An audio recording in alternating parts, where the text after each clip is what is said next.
लेकिन एक और मुश्किल है, अब हमारे देश में कुछ नेता ऐसी बयानबाजी कर रहे हैं जिससे उन्हें पाकिस्तान में वाहवाही मिल रही है। राहुल गांधी आजकल पाकिस्तानी मीडिया की हेडलाइंस में छाए हुए हैं। राहुल गांधी ने विदेश मंत्री एस जयशंकर के बयान का हवाला देकर सरकार पर हमला किया है। राहुल गांधी ने पूछा है कि सरकार बताए कि ऑपरेशन सिंदूर के दौरान हमारी एयरफोर्स के कितने फाइटर जेट पाकिस्तान ने मार गिराए। असल में राहुल गांधी ने 2 दिन पहले एस जयशंकर का एक वीडियो रीट्वीट किया था और कहा था विदेश मंत्री मान रहे हैं कि सरकार ने आतंकवादियों के अड्डों पर अटैक से पहले पाकिस्तान को हमले की जानकारी दे दी थी। राहुल गांधी का दावा है कि हमले से पहले दुश्मन को जानकारी देना क्राइम है। अब सरकार को बताना चाहिए इस गलती की वजह से एयरफोर्स ने कितने विमान खो दिए। राहुल गांधी ने आज यह सवाल एक बार फिर एस जयशंकर से किया। लिखा, विदेश मंत्री चुप हैं, उनकी चुप्पी बहुत कुछ कह रही है, यह निंदनीय है, इसलिए वो फिर पूछेंगे कि हमारी एयरफोर्स ने कितने विमान खो दिए, क्योंकि पाकिस्तान को ऑपरेशन के बारे में पता था। राहुल गांधी ने यह लिखा कि यह कोई भूल नहीं थी, यह एक अपराध था और इस देश को सच्चाई जानने का हक है। जैसे ही राहुल गांधी ने सरकार पर अटैक किया तो पाकिस्तान ने उसे हाथों हाथ लिया। पाकिस्तानी मीडिया में राहुल गांधी का बयान सुर्खियों में छा गया।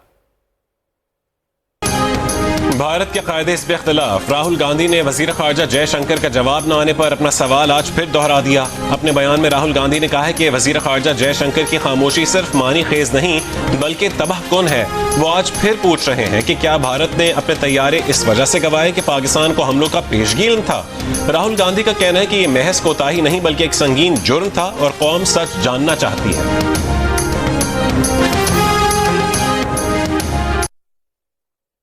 पाकिस्तान पर हमले के बाद भारतीय फिजाइया ने कितने तैयारे खोए, राहुल गांधी का एक बार फिर मोदी सरकार से सवाल। राहुल गांधी ने कहा, जयशंकर की खामोशी मायने खेज और काबिल मसम्मत है। कौम को बताया जाए कि पाकिस्तान ने भारत के कितने तैयारे गिराए। पाकिस्तान को हमलों से कबल बताना भी जुर्म है। आश्चर्य की बात है कि राहुल गांधी के बयान को पाकिस्तान अपने हक में इस्तेमाल कर रहा है।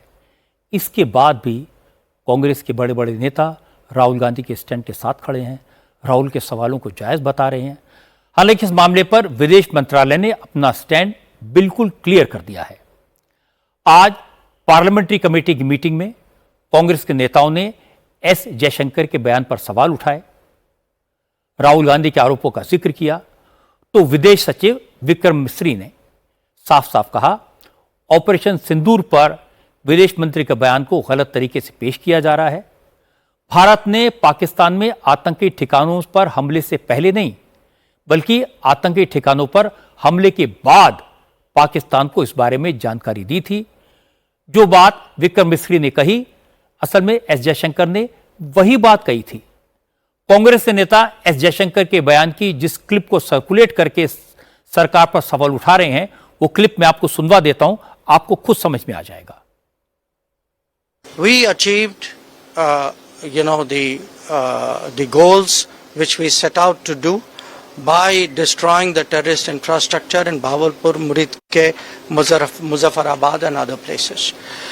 So after that, I think since the key goals were achieved, I think we reasonably took the position that because even at that start, at the start of the operation, we had sent a message to Pakistan saying we are striking at terrorist infrastructure, we are not striking at the military, so the military has an option of standing out and not interfering in this process.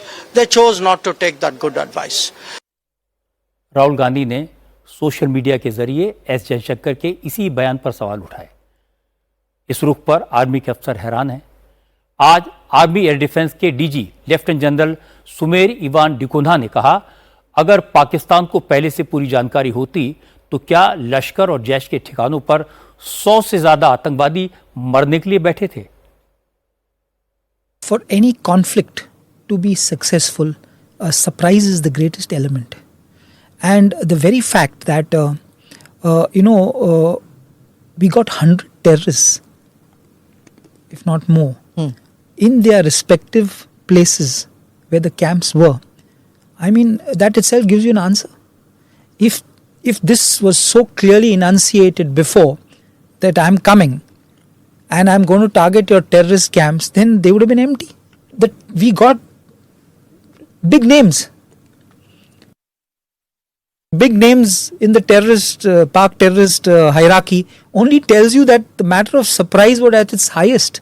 And I think that's the way I would, that's the takeaway, that, if there was any pre-information and also telling somebody that you're coming for the terrorist camps, then they would have been empty. मैं हैरान हूं, राहुल गांधी को यह basic बात भी नहीं पता कि जब नॉन मिलिट्री टारगेट पर हमला किया जाता है तो अटैक के बाद दुश्मन देश को इसकी जानकारी दी जाती है। हमले के बाद इन्फॉर्म किया जाता है कि हम आपके घर में घुसे, हमने मिलिट्री को या फिर सिविलियंस को निशाना नहीं बनाया। जब अमेरिका ने एबटाबाद में हमला करके ओसामा बिन लादेन को मार गिराया था तो उन्होंने भी काम पूरा होने के बाद पाकिस्तान को इन्फॉर्म किया था। बालाकोट के आतंकी ठिकानों पर हमले के बाद भी हमारे डीजीएमओ ने पाकिस्तान को इन्फॉर्म किया था। लेकिन राहुल गांधी पता नहीं कौन सी दुनिया में रहते हैं। और दूसरी बात, क्या कोई सपने में भी ये सोच सकता है कि भारत के विदेश मंत्री पाकिस्तान को एडवांस में इन्फॉर्म करेंगे कि हमारी फौज हमला करने आ रही है, तुम तैयार हो जाओ? ऐसा सिर्फ फिल्मों में होता है, जब हीरो विलन को एडवांस में इंफॉर्मेशन देता है, ठाकुर तैयार रहना, मैं तेरे सीने में गोलियां उतारने आ रहा हूं। राहुल गांधी से कोई ये पूछे, अगर पाकिस्तान को पहले से पता था कि हमारी एयरफोर्स स्ट्राइक करने वाली है, तो उन्होंने बहावलपुर और मुरीद के जैसे आतंकी अड्डों पर अपने दहशतगर्दों को क्या कटने मरने के लिए छोड़ दिया था? क्या वो अपनी चीथड़े उड़वाने के लिए सज धज कर वहां बैठे थे? वो भाग क्यों नहीं गए? इससे मुझे लगता है कि राहुल गांधी की इस तरह की बातों को गंभीरता से लेने की जरूरत नहीं है। पहले भी उन्होंने एयर स्ट्राइक और सर्जिकल स्ट्राइक पर सवाल उठाए थे, नुकसान उठाया था। आजकल पब्लिक सब कुछ देखती है, पब्लिक सब कुछ जानती है, और पब्लिक ये भी देख रही है कि मोदी सरकार पाकिस्तान को एक्सपोज करने के लिए दुनिया के तमाम देशों में ऑल पार्टी डेलीगेशन भेज रही है, लेकिन कांग्रेस को इससे भी प्रॉब्लम है।